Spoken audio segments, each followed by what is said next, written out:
नमस्कार, मैं doctor Abhishek Yadav, practicing gastroenterologist and hepatologist at Meerut. So today we're going to discuss regarding hepatitis as we are approaching near World Hepatitis Day, which falls on 28th of July. हर साल WHO World Hepatitis Day celebrate करता है। World Hepatitis Day की theme इस साल है break the chain और breaking down. So basically hepatitis क्या है? लेमैन टर्म में लीवर की सूजन। हेपेटाइटिस करने वाले तरह तरह के वायरसेस होते हैं, तो मुख्यतः जो वायरस हेपेटाइटिस करने के लिए रेस्पॉन्सिबल होते हैं वो है virus hepatitis A, B, hepatitis C, कुछ चीजों में हेपेटाइटिस डी और ई भी।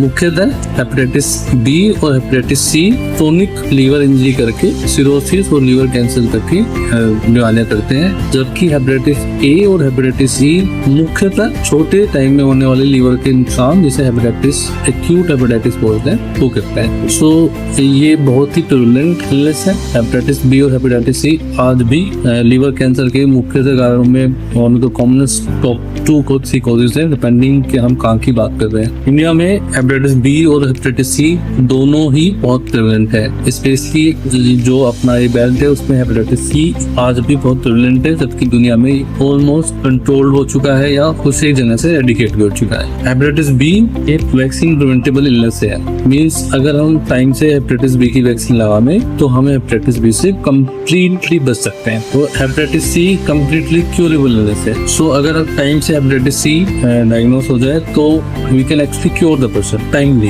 एक लिमिट तक, जब तक वो इरिवर्सिबल डैमेज ना कर पाए। सो इसलिए ये जानना जरूरी है कि हेपेटाइटिस बी, हेपेटाइटिस सी इनके साथ कुछ एक एसोसिएटेड स्टिग्मा है कि ब्लड के जरिए इन्फेक्शन लगता है, हाई सेक्सुअल एक्टिविटीज या हाई रिस्क सेक्सुअल बिहेवियर जो होता है उसके जरिए इन्फेक्शन मिलता है। सो कॉमनली एक स्टिग्मा इसके साथ एसोसिएट होता है जिससे लोग डायग्नोस नहीं करना चाहते हैं या डायग्नोस होकर ट्रीटमेंट लेने में हिचकिचाते हैं। तो this hepatitis day WHO said that we should break this down, that there should not be a stigma, there should not be a financial burden to the patient, so that all of them can get their treatment easily. So to summarize, WHO says that hepatitis should be controlled in any way possible. Hepatitis B और hepatitis C दोनों का इलाज संभव है। दोनों से अगर कोई डायग्नोस होता है तो उसे डरने की या झिझकने की जरूरत नहीं है। दोनों लॉन्ग टर्म में बहुत नुकसान कर सकते हैं। अगर आप टाइम में उससे इलाज करा लेते हैं तो कोई issue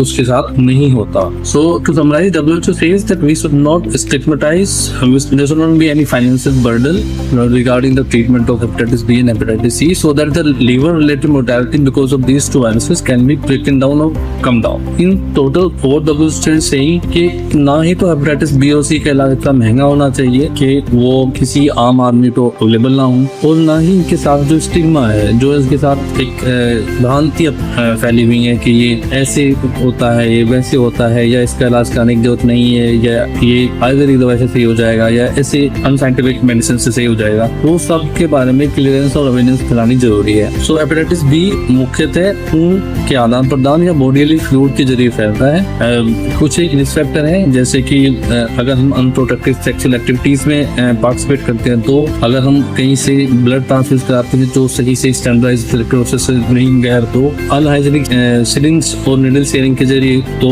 and from your partner means husband से वाइफ और वाइफ से हस्बैंड को, इनके जरिए यूजुअली हेपेटाइटिस बी और सी फैलते हैं। ये अगर टाइमली डायग्नोस किया जाए तो ये दोनों का ट्रीटमेंट पॉसिबल है, इन दोनों के कॉम्प्लिकेशन से हम बच सकते हैं। और इम्पोर्टेंट बात है कि हेपेटाइटिस बी की वैक्सीन बहुत ही इफेक्टिव है और फ्रीली अवेलेबल है नेशनल इम्यूनाइजेशन प्रोग्राम के जरिए, तो everyone should take that vaccine. Thank you.